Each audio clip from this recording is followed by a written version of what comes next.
Good evening, नमस्कार, स्वागत है आप सभी का। मैं धर्मेंद्र आप सभी का धर्मेंद्र सर मैथ्स में स्वागत करता हूं। आज हम बात करेंगे नंबर सिस्टम के भाग नंबर 2 के बारे में। भाग नंबर 1 कल हमने पढ़ लिया था। अगर किसी साथी ने अगर कल भाग नंबर 1 नहीं पढ़ा था तो उसकी क्लास आप इस क्लास के बाद देख सकते हैं। डेफिनेटली आपको बहुत प्यारी प्यारी चीजें उसको सीखने को मिलेंगी, आपको बहुत सारे कॉन्सेप्ट आपको एक्स्ट्रा सीखने को मिलेंगे। तो आज मैं आपको कुछ एक्स्ट्रा क्वेश्चन कराने वाला हूं, बिल्कुल नंबर सिस्टम की बात कर रहे हैं। फटाफट से जुड़ते जाइए जो साथी जुड़ चुके हैं। Rahul good evening, Rajni, Lokesh good evening, Kavita good evening, Vikram good evening, नमस्कार, स्वागत है। फटाफट से जुड़ते जाइए और दोस्तों को शेयर कर दीजिएगा क्लास, और बिल्कुल लाइक कर दीजिएगा अगर आपको समझ में आता है, पसंद आती है क्लास। तो आज हम बात करने वाले हैं नंबर सिस्टम के भाग नंबर 2 के बारे में। भाग नंबर 1 में हम लोगों ने कल काफी चीजें के बारे में बात की थी, हमने संख्याओं के बारे में बात की थी, उन पे क्वेश्चंस हमने किए थे। तो आज भाग नंबर 2 के अंदर हम संख्याओं पर ही बात करेंगे। चलिए Deepak good evening, Ajit good evening, नमस्कार। फटाफट से जुड़ते जाइए एक बार, और हम फिर से आज हम क्वेश्चन के साथ अपनी सीरीज को कंटिन्यू करेंगे। तो मैं आपको साथ में बता रहा हूं, क्वेश्चन भी कराऊंगा और क्वेश्चन के साथ ही मैं आपको उनके कॉन्सेप्ट भी क्लियर करूंगा। तो जैसा कि क्वेश्चन नंबर 10 आपके सामने है, क्या पूछ रहा है क्वेश्चन नंबर 10, जवाब दीजिएगा आप सभी। और इस पे जो कॉन्सेप्ट है आपको जो नहीं पता वो मैं आपको बताऊंगा। चलिए सामने के सामने क्या है, क्वेश्चन नंबर 10 क्या है कि पहली 50 प्राकृत संख्याओं में कितनी अभाज्य युग्म है। आपसे पूछ रहा है कितने अभाज्य युग्म है। अभाज्य युग्म क्या बोलते हैं हम, ट्विन प्राइम नंबर को क्या बोलते हैं हम लोग, अभाज्य युग्म बोलते हैं। चलिए फटाफट से जवाब दीजिएगा क्या इसका आंसर होना चाहिए। चलिए अजीत गुड इवनिंग, आकांक्षा, कमर, सोनू गुड इवनिंग, राधे राधे। चलिए फटाफट से जवाब दीजिए क्वेश्चन नंबर 10 का जवाब। जैसा भी आपको जवाब आता है, सही गलत जो भी आपको लगता है, बिल्कुल आप जवाब दे सकते हैं। और यहां पर अभाज्य युग्म क्या है अगर आपको नहीं पता तो मैं आपको बताऊंगा, और इस पे क्वेश्चन कैसे और पूछ सकता है वो भी आपको बताऊंगा। तो बोला पहली 50 प्राकृत संख्याओं में कितने अभाज्य युग्म है, ये आपसे पूछा जा रहा है। चलिए जवाब दीजिए क्या होगा इसका आंसर।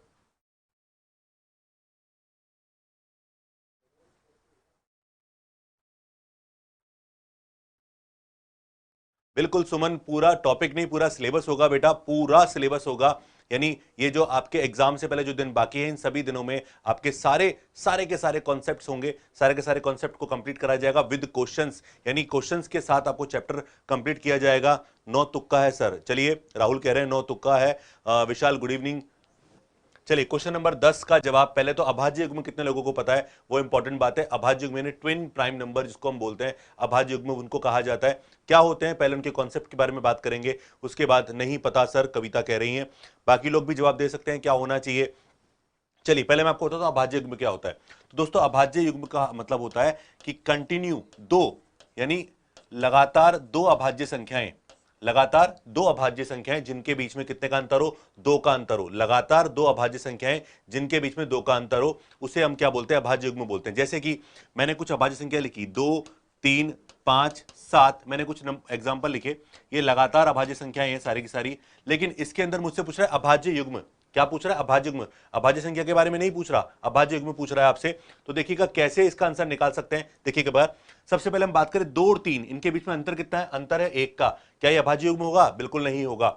अभाज्य युग्म किसको बोलते हैं, जैसे 3 और 5 इनके बीच का अंतर कितना है, इनका अंतर है 2, तो ये अभाज्य युग्म हो गया। ऐसे 5 और 7 ये अभाज्य युग्म हो गया। 11, 13 इनका अंतर भी 2 है, तो ये भी क्या होगा, अभाज्य युग्म होगा। ऐसे आपको कहां तक काउंट करने, 50 तक के बीच में काउंट करने। सी टेट में क्वेश्चन पहले पूछा जा चुका है कि 50 से 70 के बीच में अभाज्य युग्म कितने हैं, तो वो आपको निकालना आना चाहिए। पर उससे पहले ये पता हो कि अभाज्य युग्म किसको बोलते हैं, वो हमारा सामने कॉन्सेप्ट है, ये हमारा अभाज्य युग्म कहलाता है दोस्तों। तो ये अभाज्य युग्म है, तो मुझे कहां तक निकालना है, 50 तक। तो आगे कंटिन्यू करते हैं, फिर 17 आता है, फिर 19 आता है, फिर 23 आता है, फिर 29 आता है, उसके बाद 31 आता है, ठीक है, उसके बाद 37, उसके बाद 41, उसके बाद 43, उसके बाद 47। ये हमारी पहली 50 में अभाज्य संख्याएं होती है। और क्वेश्चन ने मुझसे क्या पूछा है, मुझसे पूछा है पहली 50 प्राकृत संख्याओं में कितने अभाज्य युग्म है। तो देखो पहला पेयर, दूसरा पेयर, तीसरा पेयर। अब देखो क्या इन दोनों का अंतर 2 है, बिल्कुल दो, अंतर 2 है। क्या इन दोनों का अंतर 29, 31 का अंतर 2 है, बिल्कुल 2 है। इसके बाद 41, 43 का अंतर 2 है। तो इसका मतलब मेरे पास केवल यही पेयर है जो यहां पर अभाज्य युग्म होते हैं। तो बताओ कितने हुए, 1, 2, 3, 4, 5, 6। कितने पेयर हुए बेटा, यहां पर हमारे पास हो गए 6 पेयर। तो इसका आंसर क्या होगा, राइट आंसर क्या होगा, इसका आंसर होगा ऑप्शन ए, इसका सही आंसर है। तो अभाज्य युग्म का मतलब है, मतलब क्या है, अभाज्य संख्या, अभाज्य संख्या जिनका अंतर क्या हो, अभाज्य संख्याओं का अंतर 2 हो, क्या हो, 2। अगर अभाज्य संख्याओं का अंतर 2 होगा तो वो क्या कहलाएंगी, वो क्या कहलाएंगी, अभाज्य युग्म कहलाएंगी। तो ये कॉन्सेप्ट आपको क्लियर हो गया, अभाज्य युग्म क्या होगा। सहभाज्य के बारे में हमने कल पढ़ाई था। चलिए Yash, thank you so much. CP Sharma, good morning sir, thank you so much. चलिए, तो यहां पर आई थिंक ये वाला जो कॉन्सेप्ट आपको क्लियर हुआ होगा। अगर समझ आ गया थम्स अप कर दीजिए। अगर आपसे एग्जाम में पूछा जाए 50 से 70 के बीच में, तो पहले आप लगातार जो जितनी भी संख्याएं अभाज्य हैं उनको लिखिए और उसके बाद आपको क्या करना है, उनका डिफरेंस चेक करना है। एक और कॉन्सेप्ट भी हम बोल सकते हैं कि दो अभाज्य संख्याएं जिनके बीच में एक भाज्य संख्या यानी संयुक्त संख्या, जिसको हम यौगिक संख्या भी बोल सकते हैं, अगर दो लगातार अभाज्य संख्याओं के बीच में एक भाज्य संख्या है तो उसे हम क्या बोलते हैं, अभाज्य युग्म बोल सकते हैं। तो ये बेसिक बातें हैं, रीट मेंस के एग्जाम में डेफिनेटली आपसे पूछी जा सकती हैं। तो ये आपको आई थिंक क्लियर हो चुका होगा। कॉन्सेप्ट क्या है इसका, क्लियर हो गया होगा। चलिए अगले क्वेश्चन की बात करते हैं। उससे पहले एक छोटा सा कॉन्सेप्ट आपके सामने, उसके बाद मैं क्वेश्चन पूछूंगा आपसे। देखो ये है 3, ये है 0.3 और 3 के ऊपर बार। तो इसका मतलब आप सभी जानते हैं, इसका मतलब क्या जानते हैं हम लोग, इसका मतलब जानते हैं हम 0.3333333, यही मतलब होता है इसका, बिल्कुल आप सभी जानते हैं। तो इसका मतलब क्या हुआ, अगर पॉइंट के ऊपर 3 के ऊपर बार है, पॉइंट के बाद 3 के ऊपर बार है, तो इसका मतलब क्या होगा, 0.3333 इसका मतलब होगा, यही होगा ना। लेकिन कभी आपने देखा, ये बताइए, ये है 3 बार 0.3, क्या आपने कभी देखा इसका मतलब क्या है? कितने लोगों को इसका मतलब पता है? एक बार बताइए कि सर हमें इसका मतलब पता है। Good evening Mona.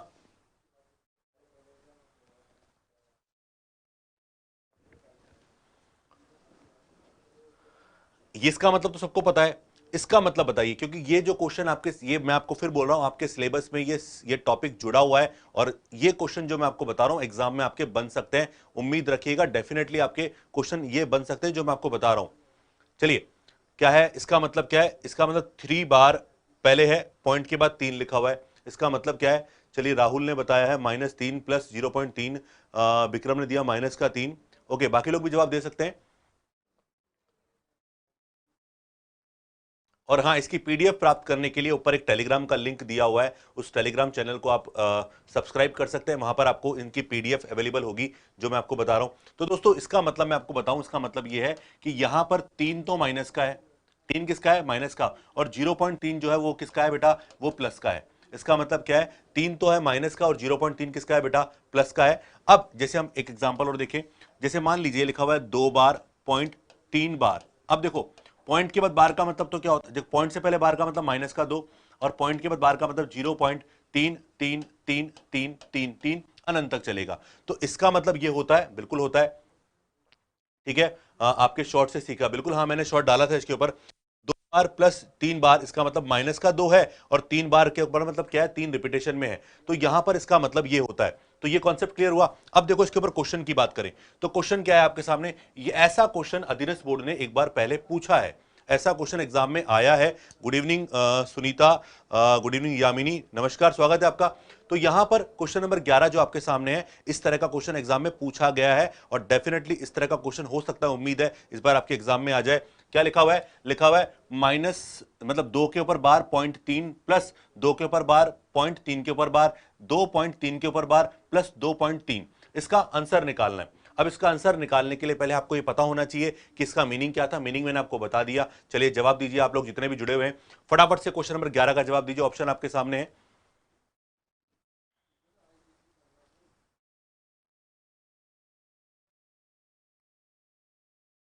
चलिए क्वेश्चन नंबर 11 बड़ा ही प्यारा क्वेश्चन है आपके सामने, बहुत शानदार क्वेश्चन है, जवाब दीजिएगा।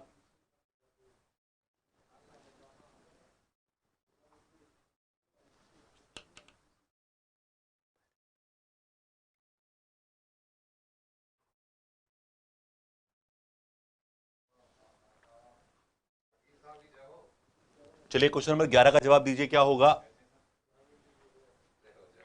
बहुत ही आसान प्रश्न है और इंपॉर्टेंट है, मैं आपको फिर बोल रहा हूं इंपॉर्टेंट क्वेश्चन है, एग्जाम में पूछा जा सकता है, डरने की जरूरत नहीं है, बहुत आसान है। चलिए एक मैं बताता हूं, फिर मैं आपसे दूसरा पूछ लूंगा। यहां पर देखो सबसे पहले मीनिंग क्या है इसका, यहां पर 2 के ऊपर बार है यानी -2 और पॉइंट के बाद 0.3 है। अभी ध्यान रखना 3 के ऊपर बार नहीं है तो आपको रिपीट नहीं करना है इस बात को, इस चीज को रिपीट आपको नहीं करना है। उसके बाद अगला लिखा हुआ है माइनस के ऊपर मतलब 2 के ऊपर बार तो माइनस का 2, और 3 के ऊपर बार मतलब 0.33333 कहां तक, अनंत तक आपके सामने है।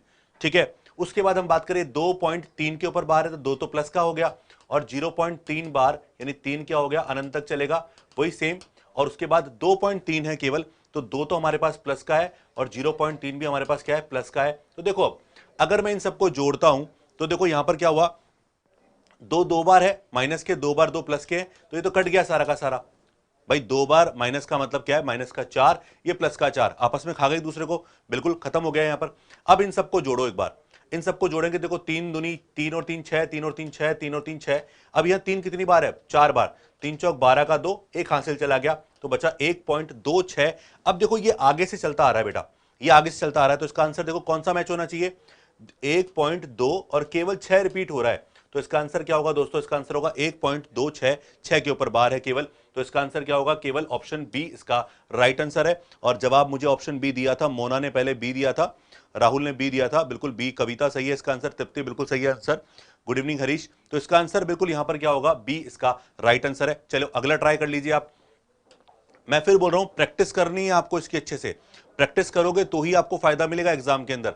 ठीक है, चलिए क्वेश्चन नंबर 12 आपके सामने लिखा हुआ है, जवाब दीजिए इसका क्या है। 5 के ऊपर बार 0.76 प्लस 3 के ऊपर बार 0.95, आपको इसका मान निकालना है। यह भी इंपॉर्टेंट क्वेश्चन है, अच्छा क्वेश्चन है, जवाब दीजिए।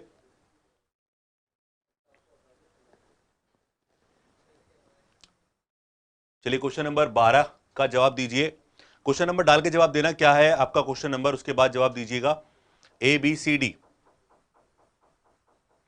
जितने भी लोग लाइव देख रहे हैं अपने ग्रुप में शेयर कर दीजिए, जितने भी लोग लाइव देख रहे हैं अपने दोस्तों के साथ शेयर कर दें।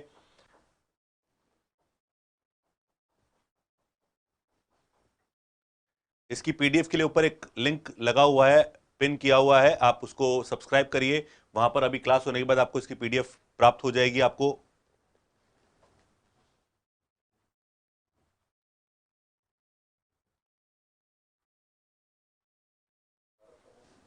बेटा क्वेश्चन नंबर 2 नहीं है, क्वेश्चन नंबर 12 है। चलिए सी जवाब दिया है, thank you so much Harish, Kavita ने दिया, यामिनी ने दिया, बी, सबने बी दिया, बाकी कई कुछ लोगों ने सी दिया है। इसका आंसर देखते हैं, बी होता है कि सी होता है, क्या इसका आंसर है, देखते हैं इसका आंसर क्या होगा। देखो यहां पर लिखा हुआ है 5 के ऊपर बार 0.76, तो माइनस का तो 5 हुआ, ठीक है, प्लस 0.76 ये अलग है, बार लगा हुआ है नहीं तो छोड़ते हैं इसको, माइनस का 3 प्लस 0.95, ये आपके सामने दो नंबर लिखे हुए हैं। अब दोनों को अगर हम सॉल्व करते हैं तो देखो क्या आएगा, ये आएगा बेटा माइनस का तो 8 आ गया, ठीक है, माइनस का तो क्या हो गया, 8 हो गया, और इसके बाद अगर हम इसको जोड़ेंगे तो इसका रिजल्ट आएगा 5 और 6 11 का 1 हासिल 1 17, यानी 1.71। अब देखो इसको क्या करना है, समझना इस बात को कि क्या करना है आपको। तो देखो माइनस का तो 8 है, प्लस का 1 है, इसका मतलब 0.71 ही तो है, इसको तोड़ दिया मैंने। ये एग्जाम में दशमलव प्रसार जो हमारा टॉपिक है इसको पूछता है एग्जाम के अंदर, और पूछेगा भी एग्जाम में आपसे। तो देखो 8 में से गया तो माइनस का 7 प्लस 0.71, तो इसको लिखोगे 7 के ऊपर बार और 0.71, कौन सा ऑप्शन दिख रहा है, ऑप्शन दिख रहा है सी, तो इसका आंसर होगा सी न कि बी। तो इसका करेक्ट आंसर क्या हुआ दोस्तों, सी इसका सही आंसर है। समझ आ गया तो थम्स अप मार देना एक बार। चलिए अगला क्वेश्चन, क्वेश्चन नंबर 13, इसको बताओ। चलो क्वेश्चन नंबर 13 का जवाब दीजिए, क्या होना चाहिए इसका आंसर।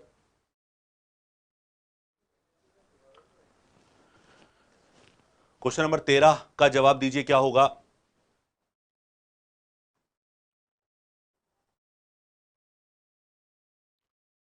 जितने भी लोग लाइव देख रहे हैं फटाफट से शेयर जरूर करना।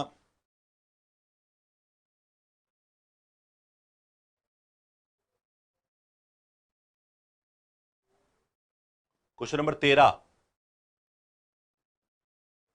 क्वेश्चन को जरूर पूछेगा एग्जाम के अंदर, ये ध्यान रखिए, ये क्वेश्चन एग्जाम में बनने लायक है। जवाब दीजिए।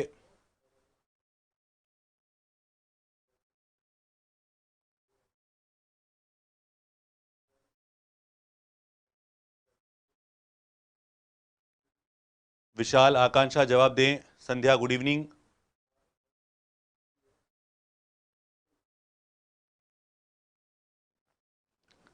देखो क्वेश्चन करने का असली मजा तो लाइव में ही है, बाद में रिकॉर्डेड देखने से कोई फायदा नहीं है, मजा तो लाइव के साथ क्वेश्चन का आंसर देने में ही है।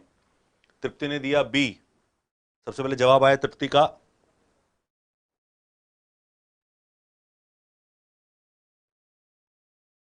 तृप्ति के अलावा बाकी लोग भी जवाब दीजिए। कमर ने दिया बी, विक्रम ने दिया बी,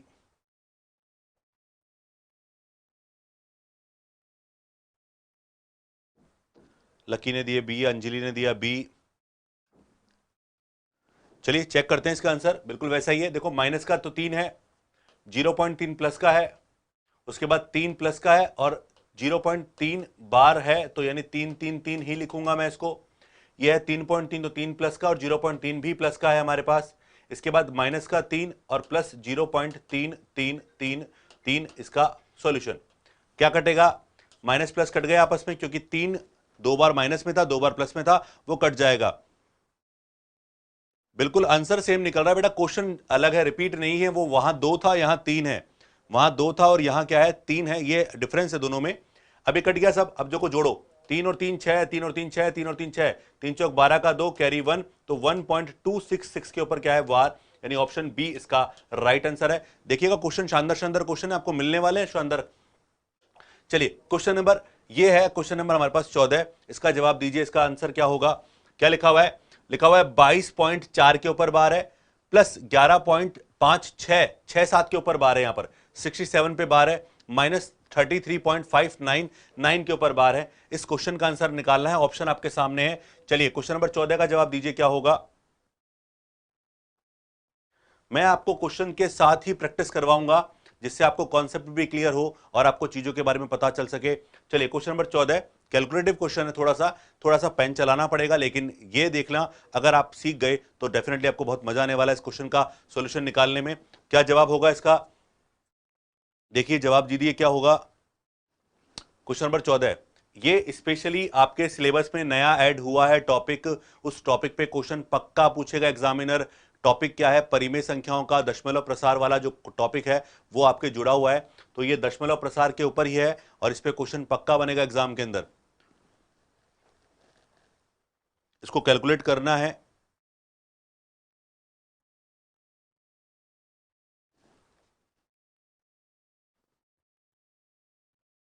क्वेश्चन नंबर 14 22.4 के ऊपर बार है। अब देखो यहां प्लस वाले जो है ना, उनको एक तरफ ले लो एक बार आप और नॉर्मली जोड़ के देखो। अगर आपको गुणा भाग नहीं करना तो आप सीधा सीधा तरीका मैं आपको बता रहा हूं, गुणा भाग नहीं करना तो आप नंबर्स को लीजिए और उन नंबर्स को डायरेक्टली सॉल्व करने की कोशिश करिए। सिर्फ जोड़ना है। जैसे लिखा मैंने पहले 22.444444, काफी बार लिख लिया। अब आप ऐसे आइडिया कैसे लगा सकते हैं? यहां पर देखो कितने अंक पर बार है? 2 अंक पर बार है, तो एटलीस्ट कम से कम 6 बार तो लिखो। उसके बाद 11.56767 और 67, जैसे हम बात करें 67, तो ये 67। अब देखो कितने 7 लिख दिए, ऊपर लिख दो 4 7 बार। अब नॉर्मली जोड़ लो इसको। आपको क्या करना है, जब भी दिक्कत हो आप ऐसे कर लीजिए आसानी तरीके से, इजी वे में आ जाएगा इसका आंसर। तो अगर मैं इसको वैसे चाहूं तो बदल भी सकता हूं, 999 के रूप में बदल सकता हूं, पर टाइम टेकिंग हो जाएगा वो। जोड़ो 7 और 4 11 का 1 हासिल 1, 10 और 1 11 का 1 हासिल 1, 11 और 1 12 का 2 हासिल 1 चली गई, फिर 11 का 1 हासिल 1, 12 का 2 हासिल 1, 11 का 1 हासिल 1, तो 10 का 0 हासिल 1 चली गई, तो ये 34, ये हो गया 34। 33 तो पहले से था, 34 हो गया। अब इसको देखो जरा, यहां आ रहा है 34.01212, ये भी 12 है एक तरह से, क्योंकि आगे से चलेगा तो 12 आएगा। इसको आप ऐसे लिख सकते हैं। ऊपर जो लिखा हुआ है उसको घटाना है, 33.599999 घटाना है आपको। अब इतना लंबा की जरूरत नहीं है, आपका आंसर अपने आप निकल के आ जाएगा। इसी तरह से सॉल्व किया होगा आपने डेफिनेटली। देखते हैं क्या होगा। अगर मैंने यहां पर लेस किया 12 में से अगर 9 घटाया तो बचेगा बेटा 3। यहां पर क्या बचा हमारे पास? 0, और 0 के लिए एक कैरी लूंगा मैं यहां से। ठीक है, अभी आपको हिंट मिल जाएगा कि क्या कर सकते थे हम, कहां हम गलती कर सकते हैं। अभी आपको आइडिया लग जाएगा कि कौन सा आंसर होगा। ठीक है, करते हैं इसको। अब देखो, अब आगे हमने क्या किया, 12 में से अगर मैं घटाता हूं तो यहां पर बचा 3, लेकिन यहां कितना बचा बेटा हमारे पास? यहां बचा 0, तो हमने कैरी लिया। कैरी लिया तो यहां पर क्या बचा? 1, और यहां पर हमारे पास 10 में से गया तो 10 में से 9 गया तो 1। अब यहां पर 1 बचा, तो 11 में से 9 गया तो कितना बचेगा? 2। फिर यहां पर हमारे पास 0, और यहां पर हमारे फिर क्या बचेगा? 1 बचेगा। ठीक है, क्योंकि 10 हो जाएगा ना, फिर हमारे पास 2 बचेगा, फिर हमारे पास क्या बचेगा बेटा, यहां पर फिर देखो हमारे पास 1 बचेगा, उसके बाद हम यहां पे बात करें तो यहां पर 9 होगा, ये 4 हो जाएगा, यानी 0 पॉइंट, अब बचेगा 0.412, ये 2 के ऊपर क्या हो गई, बार हो गई। तो यहां पर जो इसका आंसर होगा वो क्या होगा दोस्तों, आंसर होगा सी। ठीक है, तो ये जो लास्ट वाला नंबर आप देख रहे हो ये रिपीटेशन चल रहा है, आपने जो नंबर अज्यूम किया 2, तो 2 में से घटाया तो आपके पास 3 आया, लेकिन अगर इसके आगे भी नंबर होता तो वहां कैरी तो कम हो जाता ना, तो कम हो जाता तो आंसर क्या होता 0.412, और 2 के ऊपर क्या है, 1 2 के ऊपर क्या है, बार है। तो बिल्कुल आपका जो आंसर सी है वो बिल्कुल करेक्ट है। चलिए एक और ट्राई करिए इस तरह का, लेकिन अब की बार मल्टीप्लाई की फॉर्म में है। अब जब मल्टीप्लाई की फॉर्म में क्वेश्चन है तो क्या क्या करोगे, चलो मैं ही करवा देता हूं आपको। ये सबसे पहले इसको कन्वर्ट करो, आप इसको किस में कन्वर्ट करो, पी अपॉन क्यू की फॉर्म में। कल सिखाया था मैंने आपको पी अपॉन क्यू की फॉर्म में कन्वर्ट करना। यहां पर देखो कितने अंकों पर बार है, 1 अंक पर, तो नीचे 9, जिस पर बार नहीं उतनी बार 0, ऊपर 47 में से 4 घटाओगे तो क्या बचेगा बेटा, 43। मैंने सिंपल वे में लिख दिया, इसको लिख सकता हूं प्लस, क्योंकि यह सबकी वैल्यू अलग अलग है और बीच में मल्टीप्लाई का साइन है, इसलिए मुझे इसको इस फॉर्म में तोड़ना पड़ेगा। आपके दिमाग में सर आपने आपकी बार डायरेक्ट गुणा क्यों नहीं किया, अरे करके देखो ना, टाइम खराब होगा, बहुत लंबा हो जाएगा हमारे लिए, तो इसको पहले कन्वर्ट कर लो, उसके बाद हम ऑप्शन से मैच कर लेंगे। ये है, इस पर 2 अंकों पर बार है तो 99, 1 पर बार नहीं, ऊपर 0। अब 503 में से 5 घटा दो तो क्या बचेगा बेटा, ये बचेगा 498 बचेगा हमारे पास। 503 में से कितना घटाओ, 5 घटाओ, तो ये बचेगा हमारे पास माइनस, ये हो गया। अब देखो केवल 1 पर बार है, यहां पर कितने अंक पर बार है अपने पास, केवल 1 अंक पर बार है।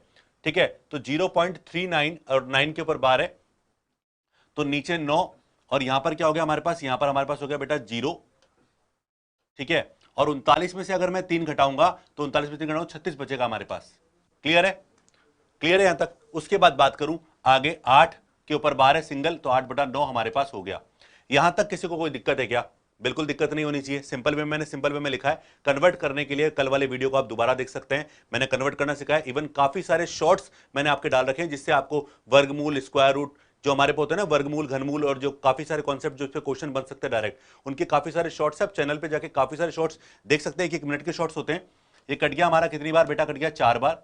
ओके चलो सॉल्व करते हैं, तो हो गया बेटा 43/90। चलो मैं इसको लिख देता हूं, जरूरत नहीं है इसको करने की। लघुत्तम कितना आएगा, लघुत्तम आएगा 990। ठीक है, लघुत्तम कितना आएगा इसका, 990। आप साथ में सॉल्व भी कर सकते हैं, कितनी बार, 11 बार। 11 को गुणा करो ऊपर से, तो 11 को गुणा किया तो हो गया 473, 473 हमारे पास हो गया। प्लस यहां पर कितना है, यहां पर 498 हमारे पास है। ठीक है, अब वो कितनी बार जाएगा, वो जाएगा 11 बार। अब 32, 8 चौक 32, और 32 को 11 से गुणा किया तो आया 352। चलिए पहले देख लीजिए, ये वैल्यू समझ में आई क्या आप लोगों को कि मैंने क्या किया है। अब इन दोनों को जोड़कर वो घटाना है, तो जोड़कर जब घटाओगे तो मान निकालो क्या मान आता है, और उस मान को आपको अपने ऑप्शन से मैच करना है, क्योंकि सारे ऑप्शन सिमिलर है। तो इस तरह भला होता हूं, यहां तक समझ में आ गया क्या आप लोगों को। अब जोड़ता हूं, तो जोड़ा तो 8 और 3 11, ये हो गया 11 का 1, ठीक है, कैरी 1, 17 का 7, कैरी 1, 8 और 1 9, माइनस 352/990। अब देखो अगर मैं इसमें इसको माइनस करूंगा तो बचेगा अपने पास, ठीक है, कुछ कैलकुलेशन में मिस्टेक तो नहीं करी है मैंने, बाकी सब तो ठीक है ना। ठीक है, तो अपने पास आ गया 619 बटे अपने पास 990। अब ये कटेगा नहीं, अब मुझे ये देखना है कि कौन से ऑप्शन का आंसर इसके बराबर होना चाहिए, इतना ही सबसे बढ़िया तरीका। 2 बार 99 है, इसका मतलब 2 अंकों पर बार होनी चाहिए, तो मेरा कौन सा ऑप्शन होगा, मेरा ऑप्शन ये तो नहीं हो सकता, बी तो नहीं हो सकता, हटाओ इसको। अब 1 अंक पर 2 अंक पर बार है, 1 पर बार नहीं है, तो इसका मतलब ये अपने तीनों ऑप्शन हो सकते हैं। अब मुझे चेक करना है, अब देखो अगर मैं यहां 615 में से 6 घटाऊंगा तो 615 माइनस 6 करने पर मेरे पास कितना बचेगा, मेरे को बचेगा 609, यहां पर 619 लिखा हुआ है, यानी ये मेरा आंसर नहीं है। इसके बाद इसकी बात करूंगा, इस पर 1 अंक पर बार है, तो ये भी मेरा आंसर नहीं, क्योंकि आंसर में 2 अंकों पर बार होनी चाहिए। 99 देख के बोल रहा है, यहां पर है 625 में 6 घटाया तो बिल्कुल 619, तो ऑप्शन डी इसका राइट आंसर है। अगर समझ आ गया तो फटाफट से एक बार थम्स अप बनता है। बिल्कुल ये इतना लगता टिपिकल है, पर यह है इतना आसान जिसको हम बहुत इजीली सॉल्व कर सकते हैं। मैंने केवल स्टेप्स सॉल्व की हैं आपके सामने, बहुत आसानी से हम लोगों ने सॉल्व किया इसको। उम्मीद है कि आपको समझ आएगा 15 वाला। अगर क्लियर है तो एक बार थम्स अप कर दीजिए, एक बार आप, अगर क्लियर है तो एक बार थम्स अप कर दीजिए आप सभी, जितने भी साथी लोग देख रहे हैं। मजा आ गया होगा आपको डेफिनेटली। चलिए कितने लोगों को समझ आ गया, मजा आ गया। बिल्कुल, तृप्ति ने दे दिया, राहुल ने दे दिया, बिल्कुल लकी। और फटाफट से शेयर भी करते जाओ यार, बहुत कम लोग लाइव देख रहे हैं। क्लास इतनी शानदार है, चीजें इतनी शानदार है, तो क्लास में स्टूडेंट्स भी काफी होने चाहिए। शेयर करें क्लास को। चलिए इसको ट्राई करो फिर आप लोग। यहां पर बोल रहा है इसका मान ज्ञात कीजिए, क्या है 0.57 के ऊपर बार है, ठीक है, बिल्कुल सभी शेयर करें। उसके बाद है 0.432 पर बार है और 0.35 पर बार है, का मान ज्ञात कीजिए। Question number 16। फिर अगले कॉन्सेप्ट पे बात करेंगे। क्वेश्चन नंबर 16 का जवाब दीजिए, क्या होगा? फटाफट से क्वेश्चन नंबर 16 का जवाब दो।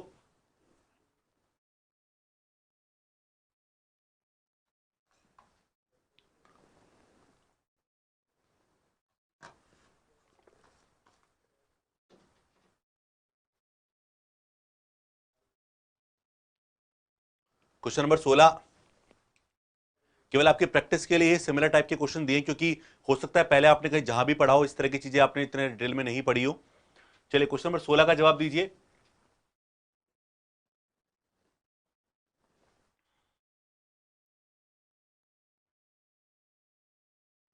क्वेश्चन नंबर 16,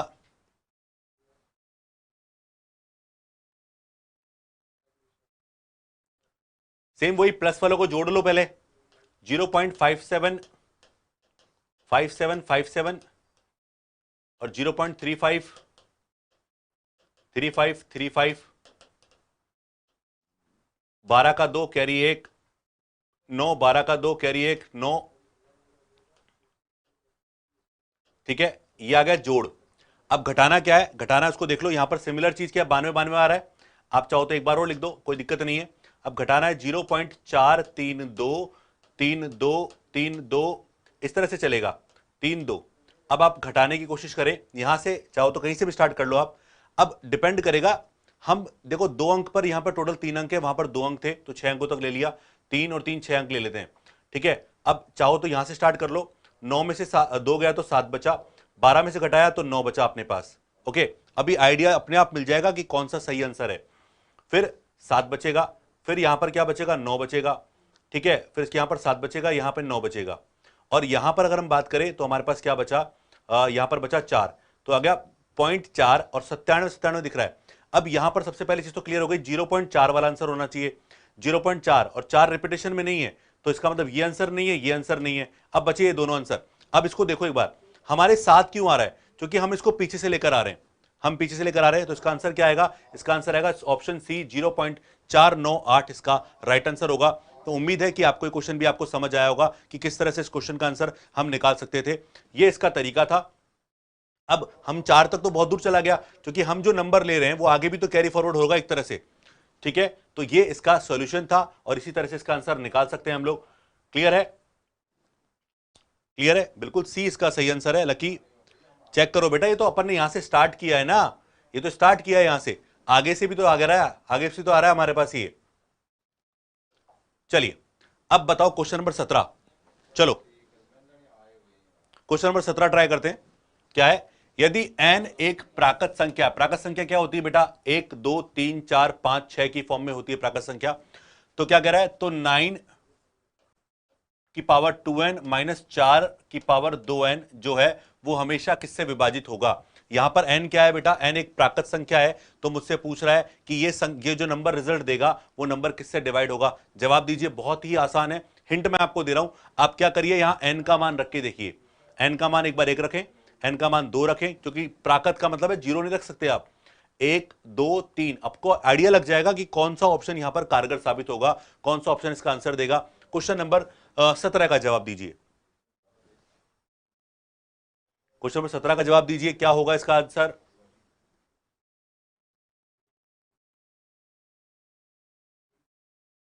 लकी ने दिया है सी, वेरी गुड लकी, सबसे फास्ट जवाब दिया।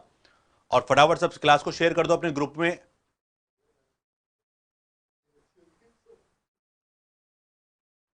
विक्रम ने दिया सी, कविता ने दिया सी, वेरी गुड। और जो बाकी लोग देख रहे हैं वो भी जवाब दीजिए फटाफट से। क्या होगा? आप इसको ऑप्शन, अपन पावर पहले 1 रखते हैं, एन का मान 1 रखते हैं, इफ एन इक्वल्स टू 1, तो 9 की पावर 2 यानी 81 माइनस 4 की पावर 2 यानी 16, आंसर आया, डिफरेंस आया 65। अब केवल 65 देख के दिमाग में क्लिक हो रहा है कि 65 केवल 5 से होता है क्या? 5 के अलावा 13 से भी होता है, यानी केवल आंसर ये हमारा नहीं होगा, केवल लिखा हुआ है ना, 13 लिखा हुआ है केवल, ये भी नहीं होगा। केवल 5 और 13, बिल्कुल 13 और 5 से ही हो रहा है, यानी ऑप्शन सी इसका राइट आंसर है। 19 19 क्यों नहीं ले रहा? क्योंकि ये नंबर 19 से डिवाइड नहीं हो रहा। सर ये समझ नहीं आया, कौन सा मोना? बेटा इसमें बोल रहा है कि n एक प्राकृत संख्या है, तो n का मान यहां रखिए आप। n का मान यहां रखने के बाद आप चेक करिए कि जो डिफरेंस निकल के, यानी जो नंबर निकल के आएगा वो नंबर किस विकल्प से डिवाइड हो रहा है। आपको केवल ऑप्शन की सहायता लेनी है और उस ऑप्शन से आपको चेक करना था। तो मैंने एक बार n का मान 1 रखा, तो n का मान 1 रखने पर क्या आया? 9 की पावर 2 गुणा 1 2, तो 9 की पावर 2 यानी 81, और 4 की पावर 2 गुणा 1 यानी 4 की पावर 2 यानी 16। 81 में 16 गया तो बचा क्या बेटा? 65 बचा। और ये 65 के जो फैक्टर आप करेंगे उसके फैक्टर जो होते हैं वो होते हैं 13 गुणा 5, ठीक है, यही होते हैं। तो इसका मतलब ये 65 किससे डिवाइड हो रहा है? 5 से और 13 से। तो यही से हिंट मिल गया और यही हमारे ऑप्शन में लिखा हुआ था, ऑप्शन सी इसका राइट आंसर है क्वेश्चन नंबर 17 का। समझ आ गया होगा अब तो। चलिए 18 की बात करते हैं। क्वेश्चन नंबर 18 क्या लिखा हुआ है? पढ़ो, इसको पढ़ते हैं और आंसर निकालते हैं। बताइए क्या जवाब होगा। ये क्वेश्चन भी इंपॉर्टेंट है, ये अभी लेटेस्ट फर्स्ट ग्रेड के पेपर में पूछा था आरपीएससी ने। गैर शांत गैर पुनरावृत वाले दशमलव को वर्गीकृत किया जाता है। गैर शांत का मतलब एक तरह से मैं अगर देशी भाषा में बोलूं तो इसको बोलते हैं आप अशांत, और गैर पुनरावृत को बोलते हैं अनावर्ती। क्या बोलते हैं? अनावर्ती। अब बताओ, अशांत अनावर्ती वाले दशमलव को किस रूप में वर्गीकृत किया जाता है? आपसे पूछ रहा है। जवाब दीजिए, क्वेश्चन नंबर 18 का जवाब क्या होगा? क्वेश्चन नंबर 18 आपको सभी को आता है क्वेश्चन डेफिनेटली।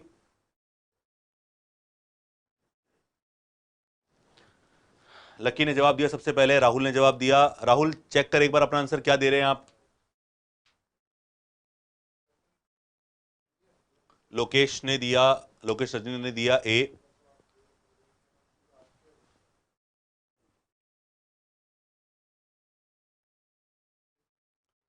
अठारह में ए दिया है। बाकी लोग जवाब दीजिए, क्या आंसर होगा इसका?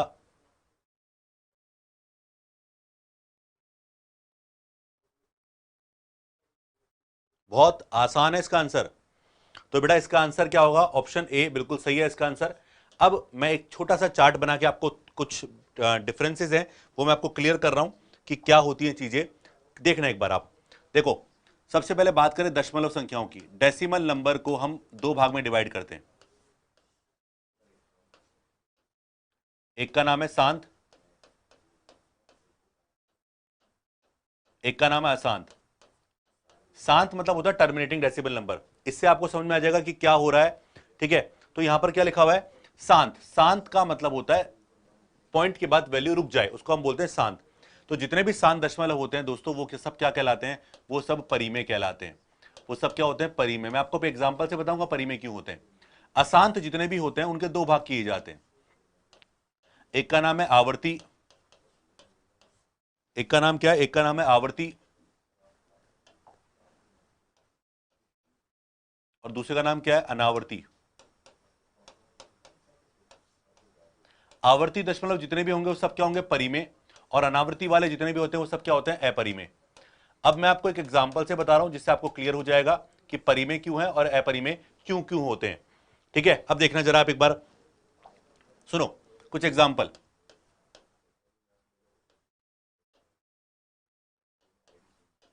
0.57, 57 का मतलब पॉइंट के बाद दो डिजिट है, काउंटेबल है। पॉइंट के बाद दो डिजिट हमारे पास आ रहे हैं, और अगर दो डिजिट हमारे पास हैं तो इसका मतलब काउंटिंग हो रही है। काउंटिंग का मतलब अगर मैं इसको चाहूं तो इसे लिख दूं 57, 57 अपॉन 100 लिख सकता हूं क्या मैं इसको? बिल्कुल लिख सकता हूं। अगर मैंने इसको 57/100 लिख दिया दोस्तों, तो क्या ये और ये चीज एक ही है? बिल्कुल एक ही चीज है। क्या मैंने इसको p/q में लिख दिया? बिल्कुल लिख दिया। इसको हम बोलते हैं शांत। इसको हम क्या बोलते हैं दोस्तों? शांत बोलते हैं। क्या बोलते हैं इसको? शांत बोलते हैं। तो पॉइंट के बाद अगर डिजिट रुक जाए तो वो क्या कहलाते हैं? शांत दशमलव कहलाते हैं। और शांत वाले हमेशा क्या होते हैं? हमेशा p/q की फॉर्म में जाएंगे, तो इसलिए शांत हमेशा परिमेय होते हैं। शांत हमेशा क्या होते हैं? परिमेय होते हैं। क्लियर ये बात? दूसरी बात, दूसरा एग्जांपल अगर मैं देखूं, जैसे मैंने लिखा 0.3333, या फिर मैंने लिखा 0.3 के ऊपर बार। ये दोनों बातें एक ही है। ये दोनों बातें दोस्तों क्या है? एक ही है। क्यों एक ही है? क्योंकि 0.3 के ऊपर जो बार है उसको अगर मैं रिपीट करूंगा, 3 बार हटाऊंगा तो 3 अंत तक चलेगा। इसको बोलते हैं अशांत। अशांत क्यों बोलते हैं पहले वो समझो। अशांत का मतलब है शांति नहीं मिली इसको, ये रुक नहीं रहा है। पॉइंट के बाद जो 3 है वो रुक नहीं रहा है, यानी शांत नहीं हुआ है, इसलिए इसका नाम क्या है? अशांत है। यानी पॉइंट के बाद अगर अनंत तक कोई डिजिट जा रहा है तो उसको बोलते हैं अशांत। अब उसमें भी एक कैटेगरी होती है, इसका नाम है आवर्ती। क्या होती है बेटा? आवर्ती। आवर्ती। अभी जो आवर्ती वाले हैं ना वो रिपीटेशन में होते हैं, तो ये दोनों एग्जांपल एक ही हैं। तो आवर्ती वाले होंगे, इसको कल हमने बदल के दिखा था 1/3 के रूप में, और ये 1/3 मतलब p/q में जा सकती है, इसलिए ये भी क्या है? हमारी परी में है। क्या है ये? परी में। और जो तीसरा पॉइंट हमारा है जिसमें हम पॉइंट के बाद जैसे 3.1415 ये अनंत तक जा रही है, जैसा कि पाई का मान होता है, आपने सुना होगा, ये पाई का मान है। तो ये जो पॉइंट के बाद अनंत तक जा रहा है इसका नाम क्या होगा? अशांत, जो कि कंटिन्यू चल रहा है। और आवर्ती है नहीं क्योंकि रिपीटेशन तो हो नहीं रहा है, इसलिए इसका नाम क्या है? इसका नाम है अनावर्ती। क्या नाम है इसका? अनावर्ती। तो अशांत अनावर्ती वाले हमेशा जब भी p/q की फॉर्म में नहीं जाएंगे, इसलिए वो क्या कहलाएंगे? अपरिमेय कहलाएंगे। तो यहां पर ये लॉजिक आपका क्लियर हुआ। इस चार्ट को जरूर ध्यान रखना, इस चार्ट को और इस वाले चार्ट को। इसलिए मैंने क्या बोला? अशांत की दो फैमिली है, एक का नाम है आवर्ती और एक का नाम है अनावर्ती। अनावर्ती क्या होंगे? हमेशा अपरिमेय। ऐसे समझ लो, जिनको शांति मिल जाए, मोक्ष मिल जाए, कहां जाएंगे? परमात्मा के पास। अब जरूरी कि परमात्मा के पास जाने के लिए शांत होना पड़े। आप आवर्ती यानी रिपीटेशन करें, चांटिंग द मंत्र जो बोलते हैं ना बार बार, तो बिल्कुल आप अशांत की अगर बात करें तो अशांत में कैटेगरी इसका नाम है आवर्ती। और आवर्ती जितने भी होंगे वो सब क्या होंगे? आवर्ती को यानी रिपीटेशन को जो भी होंगे उनको हम p/q में बदल सकते हैं, इसलिए उसको क्या बोलेंगे हम लोग? परी में बोलेंगे। समझ आया होगा। और अनावर्ती जिनको हम बदल ही नहीं सकते वो हमेशा क्या कहलाएंगे? अपरी में कहलाएंगे। क्लियर हुआ? तो थम्स अप कर दीजिए एक बार और अगले क्वेश्चन पर आ जाइए, क्वेश्चन नंबर 19 पे। ठीक है, ये भी क्वेश्चन भी अभी फर्स्ट ग्रेड में पूछा गया था। अशांत है तो सर इसको बोलो बार बार रिपीट, माला जपे तो परमात्मा। हाँ तो मैंने यही कहा है, चांटिंग द मंत्रास बोला ना राहुल मैंने। ठीक है, तो अशांत में आवर्ती में चांटिंग द मंत्रास होता है बेटा, तो रिपीटेशन करो। चलिए इस क्वेश्चन की बात करते हैं। क्या लिखा हुआ है? यदि 0.DCAB अनंत तक जा रहा है जिसका मान है 31/4 टाइम 9। ठीक है, हाँ मुझसे ही सीखा मैंने, हाँ शायद आपने उसमें ऑनलाइन में पढ़ा होगा।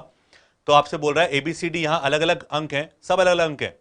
ठीक है, तो AD plus BC upon A plus C, जिसमें से शून्य नहीं है, यानी ये सारे मान आपसे पूछ रहा है। AD प्लस BC का मान पूछ रहा है और बोल रहा है सभी अंक अलग अलग और जीरो कोई भी नहीं है इनमें से। बताओ, सभी शून्य नहीं है, मतलब सॉरी, हाँ शून्य हो सकता है पर सभी शून्य नहीं है। ओके, चलिए इसका आंसर देखते हैं 19वें क्वेश्चन का। ऑप्शन आपके सामने 2, 4, 6, 8। क्वेश्चन नंबर 19 का जवाब दीजिए क्या होगा। चलिए ट्राई करो क्वेश्चन नंबर 19। ये भी अच्छा क्वेश्चन है, काफी लोग अभी जुड़ रहे हैं, लेट जुड़ रहे हैं, और बेटा एग्जाम सामने है और अभी तक भी आप क्वेश्चंस के जवाब गलत दे रहे हैं।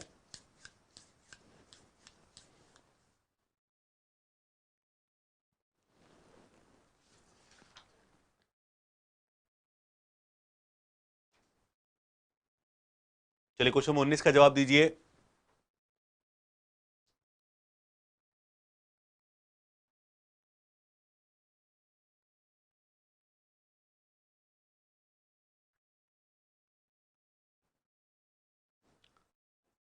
बहुत सरल कर दूंगा इस क्वेश्चन का मैं भी।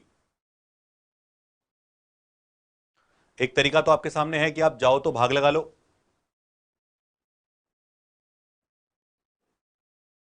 बहुत आसान है, इसको अगर आप कन्वर्ट करने की कोशिश करोगे तो बहुत इजीली इसका आंसर आ जाएगा।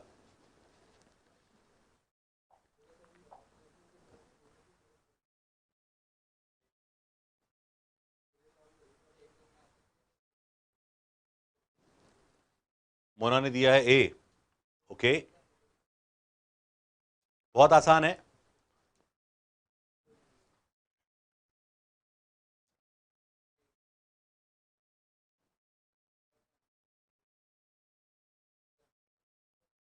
अब इस बात को पकड़ो, देखो यहां पर पॉइंट के बाद DCAB ये भी लिखा हुआ है, फिर DCAB लिखा हुआ है, फिर DCAB लिखा हुआ है। रीजनिंग का क्वेश्चन नहीं है, ये है मैथ्स का अशांत आवृत्ति दशमलव वाला क्वेश्चन है ये। उसको पकड़ते हैं एक बार, चलो देखते हैं, ट्राई करते हैं। मुझे बताओ कि ये जो लिखा हुआ है ना पॉइंट 0.DCAB, क्या मैं इसको लिख दूं 0.DCAB लिख दूं क्या इसको मैं? बिल्कुल बार लगा दो उसके ऊपर। अब देखो, अगर ये वाला नंबर 9 की फॉर्म में होता तो मेरा काम आसान होता। क्यों ना एक काम करूं मैं, इसको ऊपर नीचे 9 से गुणा कर रहा हूं मैं। क्यों कर रहा हूं जरा देखना। अभी ऊपर 9 से गुणा किया तो 279 ऊपर हो गया और नीचे हो गया 4 टाइम 9।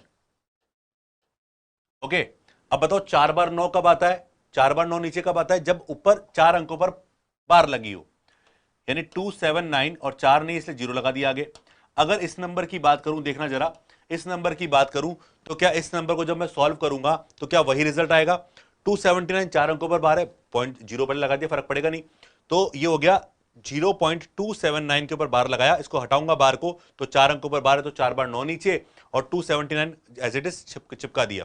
तो इसका मतलब ये नंबर जो है वो उसके बराबर हो गया, 0.0279 के बराबर हो गया। अब देखो यहां से कंपेयर करो, ए का मान आया 7, ए बराबर क्या आ गया हमारे पास? ए बराबर आ गया 7। बी बराबर कितना आ गया? बी बराबर आ गया 9, ऑर्डर के हिसाब से लेना है, बी बराबर 9, सी बराबर लेना है 2 और डी बराबर क्या लेना है आपको? 0। ठीक है, तो डी बराबर 0। मुझसे पूछ क्या रहा है? मुझसे पूछ रहा है A D plus B C upon A plus C. चलो बताओ, ए डी का, ए का मान कितना है? 7, डी का मान 0, 0 गुणा 7 तो 0 प्लस बी गुणा सी, बी और सी का मान क्या है? बी का मान 9 और सी का मान 2, तो 9 दूनी 18 डिवाइडेड बाय ए प्लस सी। ए का मान है 7 और सी का मान है 2, तो 7 और 2 हो गया 9, तो इसका मतलब आंसर आ गया 2। तो इसका सही आंसर क्या होगा दोस्तों? इसका आंसर आ गया 2।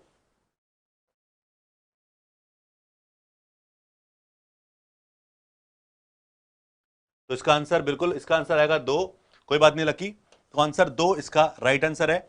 तो ऑप्शन ए 19वें क्वेश्चन का आंसर है। चलिए, तो उम्मीद है समझ आया होगा क्वेश्चन। तो पहले मैंने इसको देखा, ये हमारा क्या है? अशांत आवर्ती दशमलव। तो मैंने जो क्वेश्चन मुझे दिया हुआ था, मैंने उसको भी इस फॉर्म में कन्वर्ट करने की कोशिश की और कन्वर्ट किया तो मेरी रिजल्ट वहां पर पहुंच गई थी।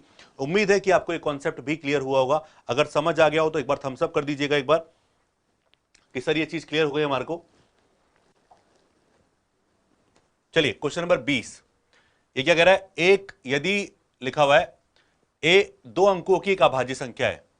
कितने अंकों की? 2 अंकों की अभाज्य संख्या। आपको पता होना चाहिए 2 अंकों में कितनी अभाज्य संख्या है। 2 अंकों में बोल रहा हूं मैं, 1 से लेकर 100 तक 25 अभाज्य संख्या होती है। एक अंक तक कितनी होती है वो निकाल दो। कितनी? 2, 5, 7 और कौन सी? 2, 2, 3, 5 और 7 ये होती है हमारे पास। ये 4 घटा दीजिए, 4 घटाओगे तो 21 बचेंगी। अब उनमें से भी क्या बोल रहा है? एक 2 अंकों की अभाज्य संख्या इस प्रकार है कि अंकों को आपस में बदलने पर भी एक अन्य अभाज्य संख्या प्राप्त होती है। इसका मतलब 2 अभाज्य संख्या ऐसी है जिनको उल्टा आगे पीछे कन्वर्ट करोगे तो वो एक दूसरे के अपोजिट निकल कर आएंगी। ठीक है, अब आपसे क्या बोल रहा है? दिया गया इस प्रकार है कि a जो है वो बड़ा नंबर है और इस प्रकार है कि a माइनस बी बराबर क्या है? 36 है। ठीक है, क्लिक करो। मैंने तो क्लिक कर लिया। कौन सी 2 अभाज्य संख्या है जिनका अंतर 36 भी है और इसका मतलब वो बहुत दूर दूर है नंबर। इसका मतलब 2 नंबर दोनों बहुत दूर दूर है। पूछ रहा है उन दोनों का योग क्या होगा। ऑप्शन आपके सामने है, क्वेश्चन नंबर 20, और ये बिल्कुल आज का लास्ट क्वेश्चन करेंगे हम लोग क्योंकि टाइम हो चुका है, अगली क्लास होगी सर की। और मैं फिर कह रहा हूं, आप लोग काफी लोग लाइव नहीं देख रहे, बाद में रिकॉर्डेड देखते हैं। जब तक आप इन क्वेश्चन को लाइव नहीं करोगे, आप प्रैक्टिस साथ में नहीं करोगे, बिल्कुल मजा नहीं आएगा। घर पे वीडियो रिकॉर्डेड देखने से कोई फायदा नहीं है जब तक प्रैक्टिस। देखो, 2 इंपॉर्टेंट बातें हैं, एक तो एक्यूरेसी और एक स्पीड। ये होना बहुत जरूरी है एग्जाम के लिए। एक्यूरेसी और स्पीड। घर जाके पेपर सॉल्व करने से कोई मतलब नहीं है, घर पे आके पेपर देखने से कोई फायदा नहीं है अगर एग्जाम के टाइम ड्यूरेशन में अगर आपने पेपर सॉल्व नहीं किया। और उसके लिए आपको अपनी स्पीड बना के रखनी पड़ेगी। क्वेश्चन देख लीजिए, उसके लिए आपको अपनी स्पीड बनानी पड़ेगी और उसके लिए आपको लाइव टेस्ट से ही गुजरना पड़ेगा। ये लाइव टेस्ट ही आपके सामने, कॉपी पेन लेके बैठा करिए। कल से फिर शाम को 4 बजे क्लास होगी और इसके आगे के क्वेश्चन को शामिल किया जाएगा। साथ ही उस कॉन्सेप्ट में घातांक वाले क्वेश्चन आपके शामिल किए जाएंगे। ठीक है, बेसिक वाले जो कॉन्सेप्ट है सारे मैं क्लियर कर रहा हूं, साथ ही साथ क्वेश्चन के साथ प्रैक्टिस करवा रहा हूं आप लोगों की। आपको रूल्स भी बता रहा हूं, कहां रूल्स क्या क्या पूछ सकता है आपसे, तो आपको रूल्स पता होने चाहिए सारे के सारे। चलिए, क्वेश्चन नंबर 20 का जवाब दीजिए क्या होगा। बहुत ही आसान है ये। यहां बोला 2 अभाज्य संख्या है, पहले चेक करो कौन कौन सी अभाज्य संख्या है और उनको पलटने पर भी अभाज्य संख्या बन रही है। तो एक बार जैसे हम जनरली देखें, 11 2 अंकों में आती है, 11 का पलटेंगे तो 11 ही रहेगा। तो दूसरी अभाज्य संख्या अंतर 36 है क्या? नहीं है। या फिर एक काम करो, अब 11 में अगर जोड़ो 36 और चेक करो क्या अभाज्य संख्या प्राप्त हो रही है क्या? पर पलट तो रही नहीं है। बोल रहा है अंकों को पलटना है, तो अंक तो नहीं पलटेंगे, अंक तो नहीं पलटेंगे। ठीक है, बी दिया है इसका आंसर। चलो, उसके बाद 11 के बाद कौन सा नंबर आता है? सोच लो लॉजिकली, 13। अगर 13 के अंदर हम बात करें, 13 में अगर मैं 36 जोड़ूंगा तो यहां पर जो नंबर आएगा वो बिल्कुल नहीं आ रहा। क्लियर है? 110। अच्छा लकी, नंबर बताना जरा। 17 में जोड़ूंगा तब भी नंबर रिपीट, यानी 71 आना चाहिए। 17 11 के लिए 11 तो अंतर ऐसे भी कर लो, चलो 0 अंतर आ गया, 31 अंतर, यहां पर हमारे पास 18 हो गया, अंतर 36 आना चाहिए, ये 71 हो गया, 36 अंतर नहीं आ रहा। 31 के बाद अगर हम ऐसे बात करें तो एक नंबर आएगा हमारे पास 37, क्या आएगा 37। तो 37 एक ए अंक एक मान सकते हैं संख्या, जिसको पलटेंगे तो 73 आएगा, और इनका अंतर बिल्कुल कितना है 36 है, इनका अंतर क्या है 36 है। चाहो तो चेक कर लो। एक नंबर है 73, हाँ बिल्कुल, वेरी गुड लकी। तो 73, तो आप जरूर नहीं बड़े नंबर से स्टार्ट करो, वो यहां पर बोल रहा है कि ए बी से बड़ा है, तो आपको जबरदस्ती कंफ्यूज कर रहा है, कोई जरूरत नहीं है, क्योंकि नंबर जब पलटेगा तो वो छोटा हो जाएगा, और तो छोटे से स्टार्ट कर लो, बड़े पे चले जाओ। तो यहां पर ए बी से क्या है, बड़ा है, साफ साफ बोल रहा है यहां पर। तो यहां पर ए यानी ए हो गया हमारे पास 73, पूछता ए का मान तो 73 बोलता, बी का मान पूछता तो 37 बोलता, इनका अंतर 36 है, बिल्कुल सही है। और यहां पर आप देख सकते हैं, और बोला उन दोनों का योग यहां पर है, तो यहां पर योग आपसे पूछ रहा है, तो योग कैसे निकालेंगे वो डिपेंड करता है। ओके, बट अगर मैं आपको एक और हिंट देना चाहूं तो आप एक और तरीका भी है अपने पास को करने का, ये समझ आ गया होगा आप लोगों को। देखो यहां पर एक और तरीका, देखो ये तो हो गया हमारे पास, इसको हम ऐसे भी कर सकते हैं। मान लो मेरा पहला ऑप्शन मेरा आंसर है, एक बार मान के चलना। तो ए और बी का योग कितना है बेटा, ए और बी का योग है 10, 110, जबकि ए और बी का अंतर कितना है, ए और बी का अंतर हमारे पास कितना है बेटा, अंतर है 36। आप इन दोनों को जोड़ो, ठीक है, इन दोनों को क्या करो, आपस में जोड़ो। मैं कंडीशन और भी बता दूंगा आपको, बट इसके अलावा भी हम हिट कर सकते हैं इस तरह से। तो 2a हमारे पास हो गया, और 2a बराबर हो गया 146 हमारे पास। तो यहां से a का मान निकाला 73, इस तरह से भी कर सकते हैं आप लोग, बाकी आप अंक निकाल कर भी कर सकते हैं। संख्या जब भी मानी जाती है तो संख्या वाले क्वेश्चन में संख्या आपको हमेशा अज्यूम करनी है, तो इस तरह से अज्यूम करिए, कैसे, 10x प्लस वाई, यहां पर y क्या है, y है हमारा इकाई अंक। जब भी आपको संख्या अज्यूम करनी हो तो ऐसे अज्यूम करें, और x क्या है, दहाई अंक।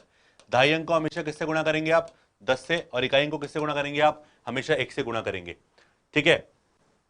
अब आपको क्या कह रहा है, दोनों का योग निकालना है, जबकि दोनों का अंतर आपको देखा है, देखो यहां पर x 10x प्लस वाई ये है, और इसको जब पलटूंगा तो मान लो ये संख्या हमारे पास a है, तो बताओ b क्या हो जाएगी, b होते ही ये हो जाएगी 10y माइनस एक्स, अंक पलट जाएंगे आपस में, ठीक है। और क्वेश्चन में बोल रहा है इन दोनों का अंतर, यानी a बड़ा है तो 10x, ये सॉल्यूशन है इसका, 10x plus y minus 10y plus x, ये प्लस क्यों हुआ, जब पूरे को घटाऊंगा तो ये आएगा, इसका मान क्या आएगा 36 हमारे पास आएगा according to the question. Okay, अब यहां पर आपको वैल्यूज अज्यूम करके रखनी है और कुछ नहीं है इसका आंसर तरीका। तो देखो यहां पर आप देखो 10 और 11 माइनस 9y बराबर 36, यहां पर आपको नंबर्स रखने हैं, आपको नंबर्स रख के आपको जज करना है, तो ये तरीका। बाकी आप डायरेक्टली अगर हम बात करें तो आप अज्यूम करके भी यहां पर निकाल सकते हैं। अगर आप अजम्पशन निकाल रहे हैं तो बेटर है आप ऑप्शन से भी कर लीजिए, क्योंकि ऑप्शन से क्लिक करने पर 73 आया, और 73 का उल्टा क्या होता है, 73 का उल्टा 137 होता है, बिल्कुल 73 और 37 दोनों क्या है, पलट रहे हैं, और उनका योग भी 110 है, तो ऑप्शन ए इसका राइट आंसर है। तो मुझे उम्मीद है कि आपको ये वाला जो कॉन्सेप्ट आपको आज बताया ये समझ आ गया होगा, और कल हम इसके आगे क्वेश्चंस की बात करेंगे, जिसमें घातांक के क्वेश्चन शामिल करूंगा मैं आपके साथ, और यहां पर सबसे इंपॉर्टेंट है वर्गमूल घनमूल वाले जो क्वेश्चंस हैं उनकी भी हम बात करेंगे। पहले बताइए एक बार, समझ आया आपको, आज की क्लास में इंटरेस्ट आया? इंटरेस्ट आया तो थम्स अप कर दीजिए एक बार, जिससे मुझे भी ये लग जाए कि हाँ बिल्कुल पढ़ा, जो समझ आया होगा। तो कल हम बात करेंगे भाग नंबर 3 के बारे में, शाम को 4 बजे फिर क्लास होगी आप लोगों की।